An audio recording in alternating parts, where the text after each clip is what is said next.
ನಮಸ್ತೆ ಎಲ್ರಿಗೂ ನನ್ನ ಚಾನಲ್ಗೆ ಸ್ವಾಗತ. ಇವತ್ತು ನಾವು ಟ್ರೆಡಿಷನಲ್ ಆಗಿ ಪುಳಿಯೋಗರೆ ರೈಸ್ ಹೆಂಗೆ ಮಾಡೋದಂತ ಹೇಳ್ಕೊಡ್ತೇನಂತ. ಪುಳಿಯೋಗರೆ ರೈಸ್ ಮಾಡಲಿಕ್ಕೆ ಫಸ್ಟು ಉದ್ದಿನಬೇಳೆ ಮತ್ತು ಕಡಲೆಬೇಳೆ, ಕರಿಬೇವು ಸೊಪ್ಪು, ಕೆಂಪು ಮೆಣಸಿನ್ಕಾಯಿ, ಧನಿಯಾ ಮತ್ತು ಮೆಂತ್ಯ ಕಾಳು ಸ್ವಲ್ಪ ಇವನ್ನೆಲ್ಲ ಚೆನ್ನಾಗಿ ಫ್ರೈ ಮಾಡ್ಕೋಬೇಕು. ಇವನ್ನ ನಾವು ಪೌಡ್ರ್ ಮಾಡ್ಕೋಬೇಕಲ್ಲ, ಅದಕ್ಕೆ ಚೆನ್ನಾಗಿ ಹಸಿ ವಾಸನೆ ಹೋಗೋವರೆಗೂ ಚೆನ್ನಾಗಿ ಫ್ರೈ ಮಾಡ್ಕೋಬೇಕು. ಲೋ ಫ್ಲೇಮ್ ಒಳಗೆ ಇಟ್ಕೊಂಡು ಫ್ರೈ ಮಾಡಬೇಕು.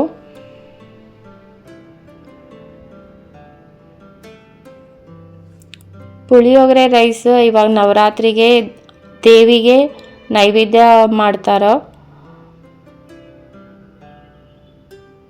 ಸೊ ಪುಳಿಯೋಗರೆ ರೈಸ್ ಒಂದು ಕಂಫರ್ಟ್ ಫುಡ್. ಇದನ್ನು ಯಾವಾಗ ಬೇಕಾದರೂ ನಾವು ತಿನ್ಬೋದು. ಈ ಥರ ಚೆನ್ನಾಗಿ ಪೇಸ್ಟ್ ಮಾಡ್ಕೋಬೇಕು. ಆಮೇಲೆ ಅದೇ ಬಾಣಲಿಗೆ ಸ್ವಲ್ಪ ಎಣ್ಣೆ ಹಾಕಬೇಕು. ಎಣ್ಣೆ ಕಾದ್ಮೇಲೆ ಅದಕ್ಕೆ ಸ್ವಲ್ಪ ಜೀರಿಗೆ,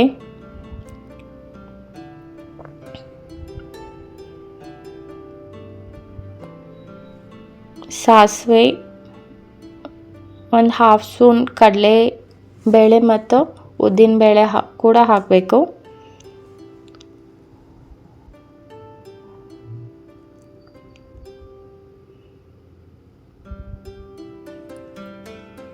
ಈ ಸ್ವಲ್ಪ ಹುರಿದ್ಮೇಲೆ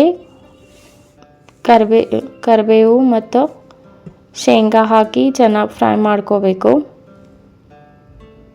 ಶೇಂಗಾ ಎಲ್ಲ ಹುರ್ಕೊಂಡಾದ್ಮೇಲೆ ಸ್ವಲ್ಪ ಒಣಮೆಣಸಿನ್ಕಾಯಿ ಹಾಕಿ ಫ್ರೈ ಮಾಡಬೇಕು.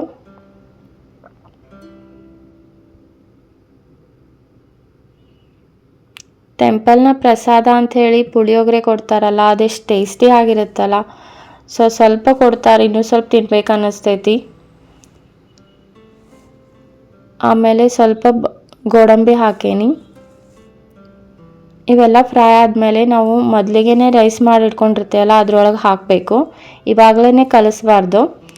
ಆಮೇಲೆ ಏನು ಪೌಡ್ರ್ ಮಾಡ್ಕೊಂಡು ಇಟ್ಕೊಂಡಿರ್ತೀವಲ್ಲ ಅದು ಕೂಡ ಹಾಕಬೇಕು. ರೈಸಿಗೆ ಎಷ್ಟು ಬೇಕಷ್ಟು ಹಾಕೋಬೇಕು. ಆಮೇಲೆ ಇನ್ನೊಂದು ಬಾಣಲೆ ಒಳಗಡೆ ಹುಣಸೆಹಣ್ಣು ನೆನೆಸ್ಕೊಂಡು ಇಟ್ಕೊಂಡಿರ್ತೀವಲ್ಲ ಅದ್ರ ವಾಟ್ರ್ ಹಾಕಬೇಕು. ಈ ಹುಣಸೆಹಣ್ಣು ರಸನ ಚೆನ್ನಾಗಿ ಕುದಿಸ್ಬೇಕು. ಸ್ವಲ್ಪ ಮಂದಿ ನಿಂಬೆಹಣ್ಣು ಹಾಕಿನೂ ಮಾಡ್ತಾರೆ, ಬಟ್ ಹುಣಸೆಹಣ್ಣಿನ ರಸ ಕುದಿಸಿ ಅದಕ್ಕೆ ಹಾಕಿ ಕಲಸಿ ಮಾಡಿದ್ರೇ ಚೆನ್ನಾಗಿ ಟೇಸ್ಟ್ ಬರ್ತೈತಿ. ಅದಕ್ಕೆ ಸ್ವಲ್ಪ ಅರಿಶಿನ ಪುಡಿ ಮತ್ತು ಒಂದು ಹಾಫ್ ಸ್ಪೂನ್ ಬೆಲ್ಲ ಮತ್ತು ಸ್ವಲ್ಪ ಸಾಲ್ಟು ಅದೆಲ್ಲ ಕುದ್ಮೇಲೆ ರೈಸಿಗೆ ಹಾಕಬೇಕು. ನಾವು ಅದು ಶೇಂಗಾ ಮತ್ತು ಆ ಪೌಡ್ರು ಹಾಕಿರ್ತೀವಲ್ಲ ಅದಕ್ಕೆ ಇದು ಕುದಿಸಿರೋ ಅಂಥ ಹುಣಸೆ ಹಣ್ಣಿನ ರಸ ಎಲ್ಲ ಹಾಕಿ ಚೆನ್ನಾಗಿ ಕಲಸಿದ್ರೆ ಪುಳಿಯೋಗರೆ ಅನ್ನ ರೆಡಿ ಆಗುತ್ತೆ. ನೀವು ಕೂಡ ಮನೆಯೊಳಗಡೆ ಟ್ರೈ ಮಾಡಿ. ನವರಾತ್ರಿಗೆ ದೇವಿಗೆ ನೈವೇದ್ಯ ಮಾಡ್ತೀವಲ್ಲ, ಸೊ ಟ್ರೈ ಮಾಡಿರಿ. ನನ್ನ ವಿಡಿಯೋ ನೋಡಿದ್ದಕ್ಕೆ ಥ್ಯಾಂಕ್ ಯು. ಪ್ಲೀಸ್ ಸಬ್ಸ್ಕ್ರೈಬ್ ಮಾಡಿರಿ ಮತ್ತು ವಿಡಿಯೋ ಲೈಕ್ ಮಾಡಿರಿ ಫ್ರೆಂಡ್ಸ್.